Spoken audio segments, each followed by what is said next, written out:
biggest ways that bad property managers will scam you out of your money. Let's dive right in. Step number one is you need to examine their business model. And this is something that nobody ever talks about, but it's extremely important. So you need to start asking questions like, how many employees do they have? Do they rent or own their own building where their office is? How much do they charge? Do they charge 8%, 10%? And then how many properties do they actually manage? Once you have these numbers, you can tell whether or not they're going to be a good property manager.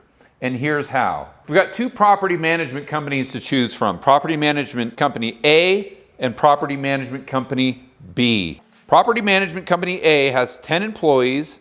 They rent their office space for $4,000 a month. They charge their customers or the investors 8% of gross rents, and they have 200 properties under management. Let's go through this math quickly. If they have 10 employees, let's say they're paying them $3,000 a month, that means that their payroll right off the bat is $30K a month. Plus, they've got the expense of rent. Those are going to be their two biggest expenses. Right there, they're at $34,000 at just a break even. Let's say they've got 200 properties and they're bringing in $1,500 a month in rent per property. That's going to be a total of $300,000. And they're charging 8% of $300,000, which would only be $24,000. So there's no way that this company can make money unless they rip you off by charging you excessive fees for maintenance, for evictions, maybe marketing costs. That's the only way they can make up that discrepancy. Let's go over to Property Management Company B. They've got 5 employees, so at $3,000 a month, their payroll expenses are $15,000 a month. They have no rent expense because they actually own the building where their office is. They're charging a higher rate, 10%, and they have 200 properties at $1,500. That's going to be the same $300,000 coming in, and they're charging 10%, which means their revenue is going to be $30K a month. There's plenty of margin in there, so they can just run their normal business model and they don't have to rip you off. Most people just looking at this, most newbies would say, oh, I want to go with this company. They've got more employees, better customer service, they're charging me less. Oh, this is a no-brainer. But in reality, if you look and examine the business model, you actually want to go with company B all day long. Step number 2 is we want to look at references. I wouldn't put as much stock in references as I would their business model, because anyone can say anything about any company online. Especially with property managers, their tenants are going to go on there a lot of times and say, oh, I don't like them because they made me pay rent, or who knows what the tenant's issue is. But you do want to check out the reviews. You also want to check out how long they've been in business. Another thing that I would suggest is going on Bigger Pockets. This is a website, an online forum that has a ton of fantastic information. It's basically a Facebook for real estate investors. Go on there and type in the name of the property management company and see what type of experience other investors have had with that company in the past. But again, I want to strongly reiterate that this is something that's good to do, but it's nowhere near as important and it's nowhere near as good a reflection on the company as step number 1 in analyzing their business model. Number 3 is you have to meet these property managers face to face. As you guys know from watching this channel, I'm a huge proponent of investing in areas outside of where you live, especially if you live in California, Washington, Oregon, Colorado. There's so many better places to allocate capital. But in doing so, you become even more reliant on your property manager. And it's something I've done for years, so it's definitely doable, but you have to take the time, even if it means flying out to XYZ city.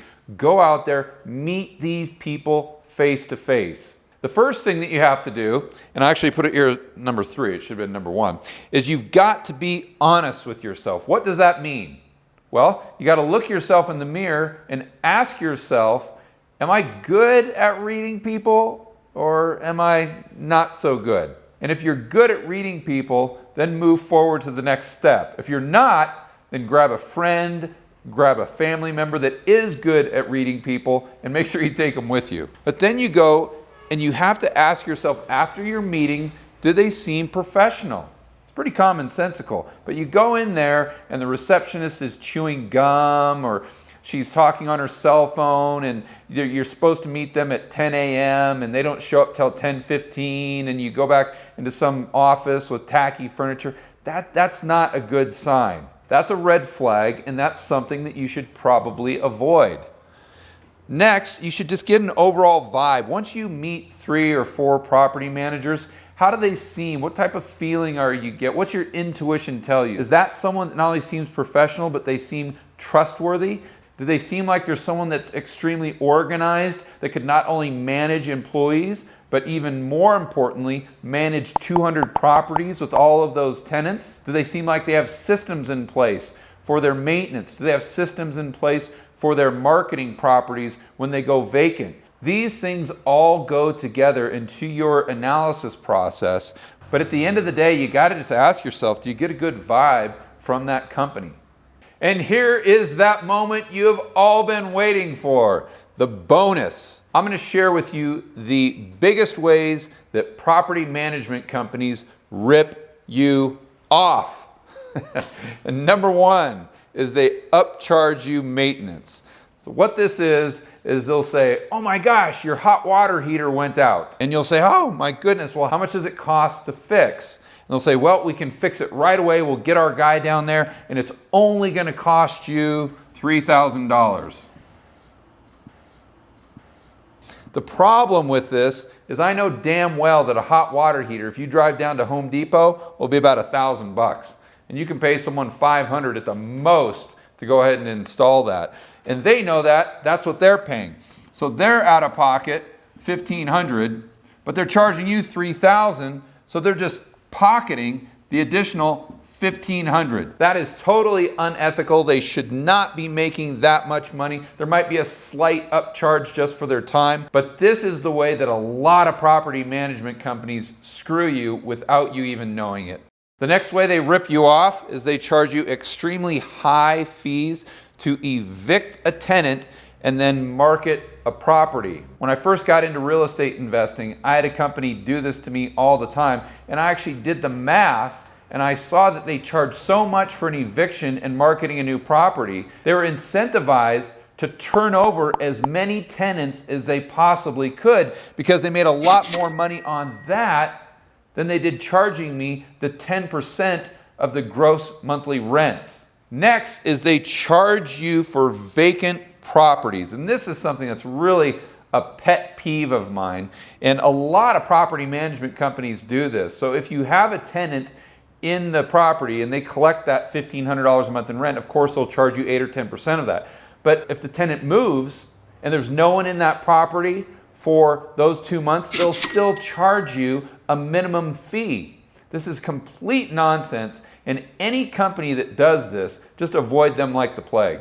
But I want to emphasize the fact that it's not that property managers go into the business and they're just evil people that want to rip you off. It's that they get into the business, they get their backs to the wall, and they find that their business model really doesn't make money if they just charge people 8% of the gross monthly rent. So they have to invent more ways to make money, and they do that by upcharging you, by charging you excessive fees, and then charging you if your property is vacant. So that's why it's so important to go back to step number 1 and analyze that business model to make sure that property management company that you're considering is actually profitable with their main revenue stream that should be charging you a percentage of gross monthly rents. All right, and now let me throw in a bonus tip, a freebie, just for you guys getting to the end of the video.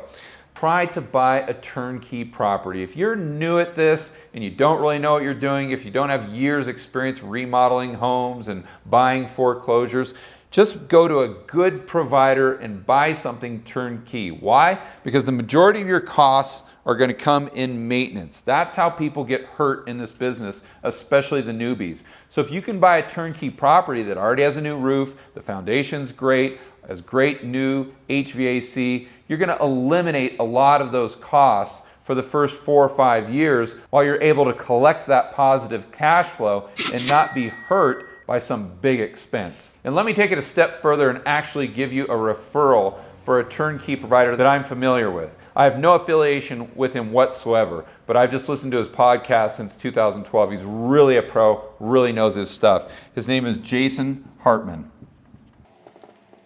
So if you Google his name, you'll go to his website, take a look at what he does. And if you're asking yourself what market you should consider for potentially buying a rental property, check out this video right here. It has a formula that's really easy to use that will show you if that's a good market and if you're making a smart decision.